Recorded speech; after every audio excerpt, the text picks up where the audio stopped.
What's up guys? This is just Laila. So for today's vlog, ipapakita ko naman sa inyo ang bird show sa Manila Ocean Park na ginanap nung nakaraang buwan. At ngayon lang siya mapapalabas. So watch out and be right back. Intro, pasok!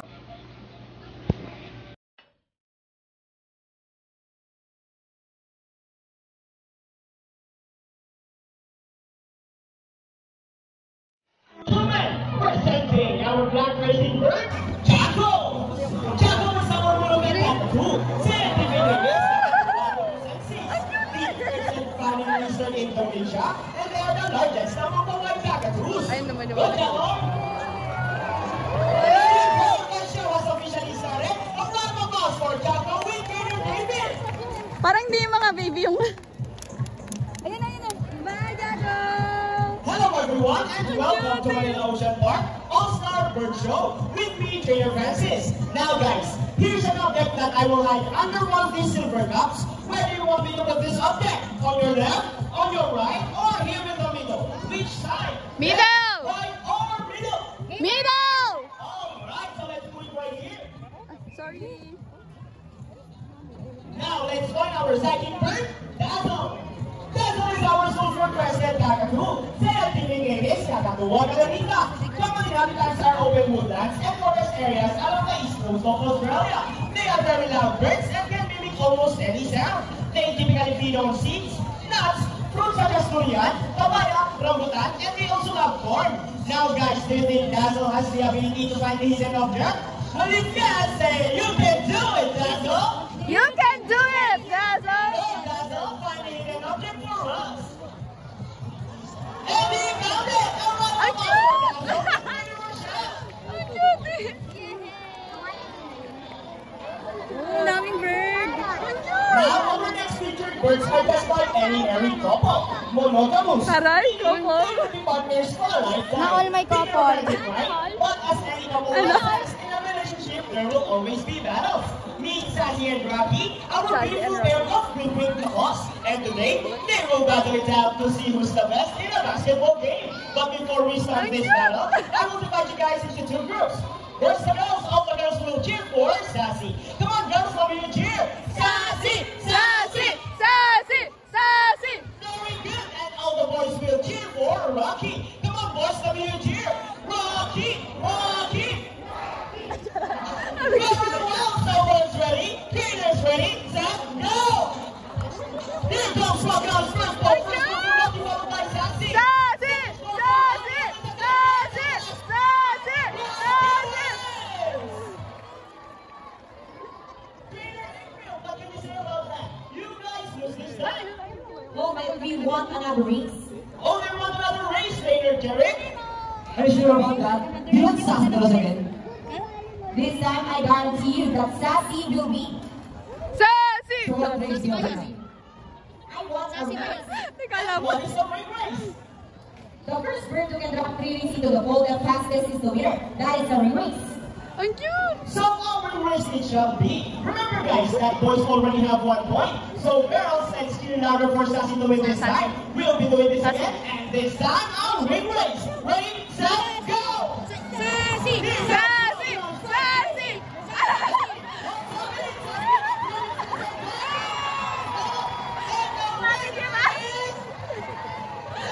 Mindset ba? Mindset.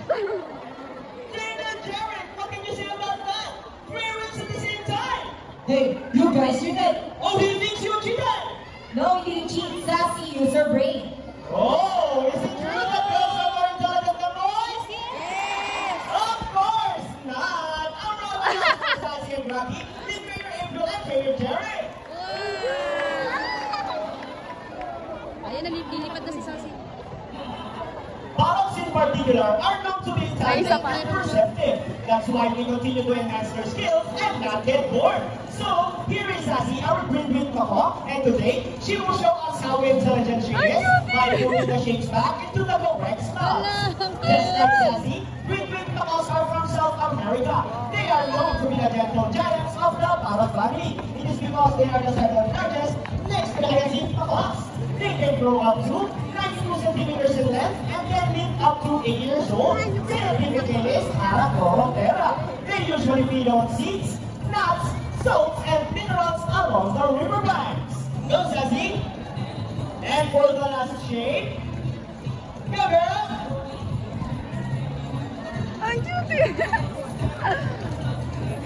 Intelligent, right? A round of applause for Sassy between your April. Did you see it? Huh? Yun, dapat na si Sassy. Hindi siya lumilipad. Now, guys, who loves math? Lumilipad naman. Everyone here knows addition, right? Because this next part of our will most people puzzle the maze. Even as trainers, do you think birds can do math? Yes! Well, before we start our mathematical wizard, I'll be needing two numbers between 1 to 15. Any numbers between 1 to 15? 22! Alright, so the first number is number 10. How about the second number? 22! 22! Alright, so the second number is number 2. 1 to 15. So the equation is Kala ko 10 1 to plus 15. Kala ko 1 to 15. Let's see if our mathematical wizard can solve this equation. But first, Trainer Jared will shuffle the numbers. Ginaan tayo pa rin.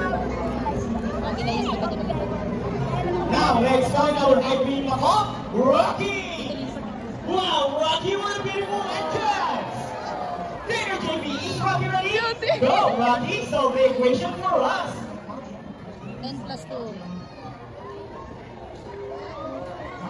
And he has the first number correct.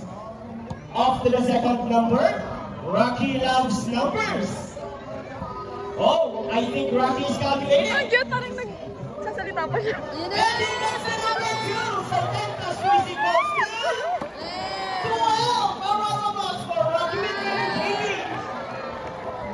Now guys, we need another volunteer to win 500 peso bill. Anyone who wants to be our lucky volunteer for the day, just raise your hands up. And my dog trainer will pick one. Jimay, pero 500! Oh, yun. Come on guys, don't be shy. Alright, and then pick up one. You will notice that the person in our show are mostly parrots. It is because they are highly intelligent, charismatic, colorful, and musically inclined. They have a very good memory and can remember even the smallest details. Pwede isa pa? Hi sir, good afternoon. Welcome to Manila Ocean Park. First off, what is your name? 500 mo pagkano. A round of applause for our volunteer, Mr. Kochi. Our 900 peso bill, and then you follow here in front.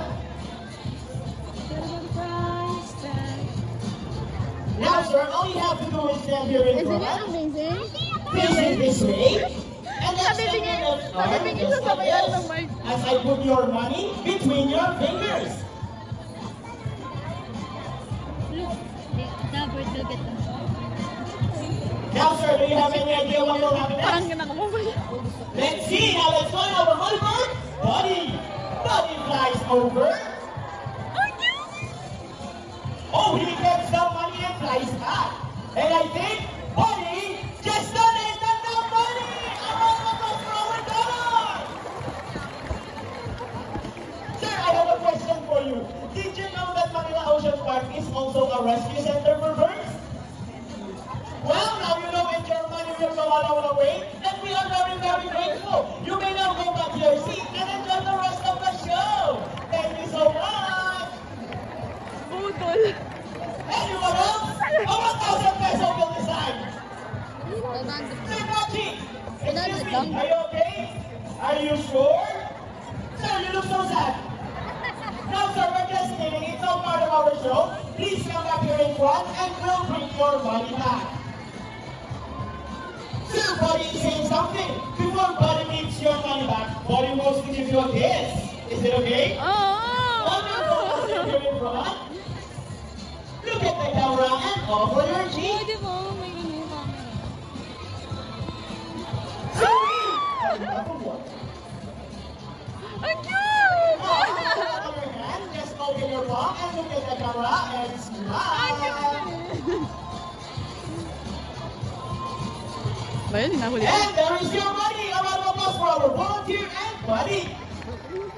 Ladies and gentlemen, now that you have seen our colorful and intelligent parrots, we would like to show you another species of bird here in Manila Ocean Park. Birds of prey or also known as raptors, and feed by other animals. The term raptor came from the Latin word rapere, meaning to seize or to take by force. These birds are characterized by vocal vision that allows them to detect prey during flight.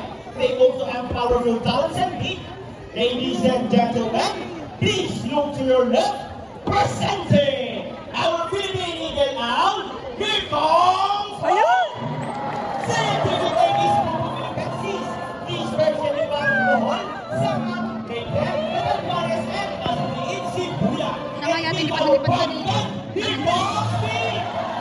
Tropical are also known as alias or Indus, 1 to 446 species of birds of prey around the world. These birds can be found in India, Indonesia, Bangladesh, China, including here in the Philippines. And here comes on! They are local known as Lawi or Banao in Visayas region. And as you can see, we have our homing pigeons. Homing pigeons are separate homing ability, meaning they will generally return to its nest and egg. A round of applause for our raptors and our homing pigeons. Parang ano, Here in Manila Ocean Park, we believe there is hope. We only not try to take care of our friends in the sea, but also in land and air as well. Now guys, who knows the 3 R's? It's reduce, ready, and recycle. Very good. So here comes our lovely bird once again, and he will show us the proper waste disposal. Family, easy, right? So if the bird can do it, so can we. Ladies and gentlemen, we hope you all enjoyed our show. Are the birds spectacular? Yes! Well, in our own way, no matter how small the effort, let's take action in saving them from exploitation or even extinction. Please let's all do our part in saving the world. Because remember, this is the only home we've got. Now, let me present to you the birds and the trainers who made this show possible. Trainer Rochelle with Hope. Trainer JV with Buddy. Trainer April with Son. Trainer David with Steve. And once again, I am Trainer Francis. Thank you and goodbye. By the way, guys, please remain on your seat because we still have our Sea Lion show. And please, do not cross the yellow line. Thank you.